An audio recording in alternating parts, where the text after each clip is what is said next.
जय श्री कृष्ण दोस्तों, आप सभी का स्वागत है एक और श्लोक में भगवत गीता के अध्याय 4 में दिव्य ज्ञान में।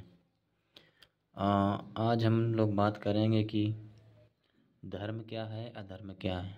जब अधर्म अपनी चरम सीमा पर होता है तो भगवान किस प्रकार से अवतार या किस रूपों में अवतार लेते हैं, उसी के बारे में इस श्लोक में बताया गया है। तो चलिए हम लोग शुरू करते हैं।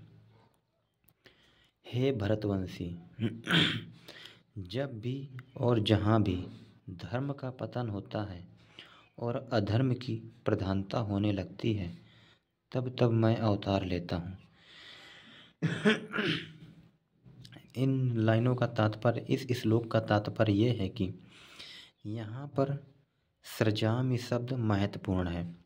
सृजामि सृष्टि के अर्थ में नहीं प्रयुक्त हो सकता, क्योंकि पिछले श्लोक के अनुसार भगवान के स्वरूप या शरीर की सृष्टि नहीं होती, क्योंकि उनके सारे स्वरूप शाश्वत रूप से विद्यमान रहने वाले हैं। अतः सृजामि का अर्थ है कि भगवान स्वयं यथा रूप में प्रकट होते हैं।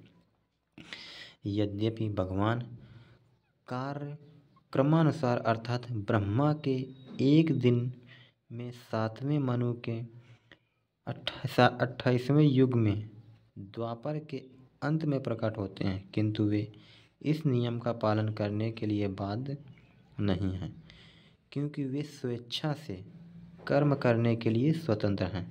अतः जब भी अधर्म की प्रधानता तथा धर्म का लोप होने लगता है, अर्थात जब भी अधर्म बढ़ने लगता है, तो वे स्वेच्छा से प्रकट होते हैं। धर्म के नियम वेदों में दिए हुए हैं और यदि इन नियमों के पालन में कोई त्रुटि आती है तो मनुष्य अधार्मिक हो जाता है। श्रीमद् भागवत में बताया गया है कि ऐसे नियम भगवान के नियम हैं। केवल भगवान ही किसी धर्म की व्यवस्था कर सकते हैं। वेद भी मूलतः ब्रह्मा के हृदय में से भगवान द्वारा उच्चारित या उच्चरित माने जाते हैं। अतः धर्म के नियम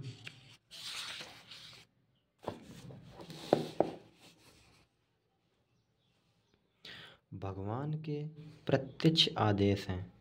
भगवत गीता में आद्योपांत इन्हीं नियमों का संकेत है। वेदों का उद्देश्य परमेश्वर के आदेशानुसार ऐसे नियमों की स्थापना करना और गीता के अंत में भगवान स्वयं आदेश देते हैं कि सर्वोच्च धर्म उनकी ही शरण ग्रहण करना है।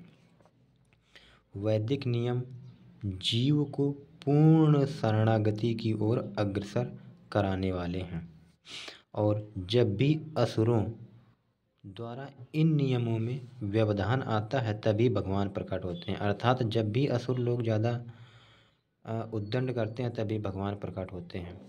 श्रीमद् भागवत पुराण से हम जानते हैं कि बुद्ध कृष्ण के अवतार हैं, जिनका प्रादुर्भाव उस समय हुआ जब भौतिकवाद का बोलबाला था और भौतिकवादी लोग वेदों को प्रमाण बनाकर उसकी आड़ में या उसकी आड़ ले रहे थे।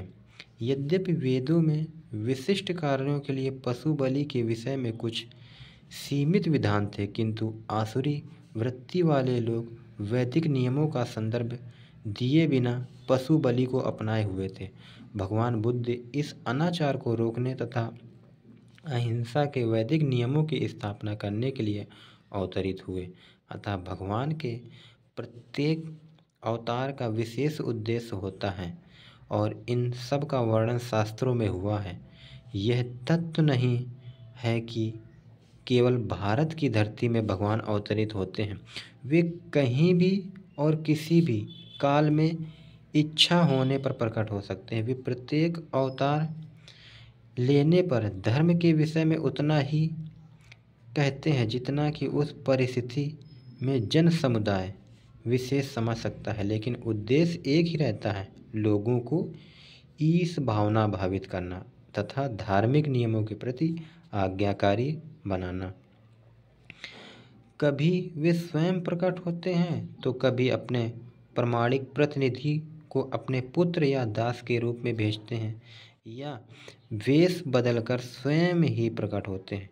भगवद गीता के सिद्धांत अर्जुन से कहे गए थे, अतः वे किसी भी महापुरुष के प्रति हो सकते थे, क्योंकि अर्जुन संसार के अन्य भागों के सामान्य पुरुषों की अपेक्षा अधिक जागरूक था।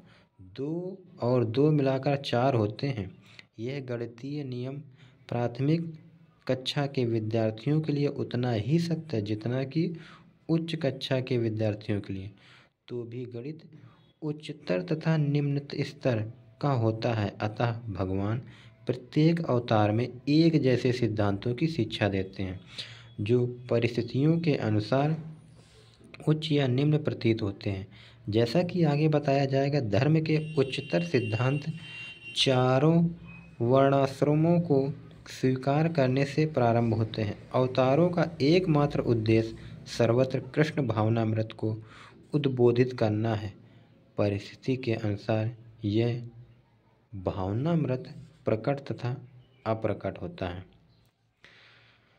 तो जय श्री कृष्ण दोस्तों, ये रहा आज का हमारा श्लोक का अर्थ कि भगवान कब और कैसे अवतार लेते हैं। तो आई होप कि सभी लोग इस श्लोक के माध्यम से समझ गए होंगे, और आपको वीडियो अच्छा लगे तो please like share and subscribe करना चैनल को। जय श्री कृष्ण।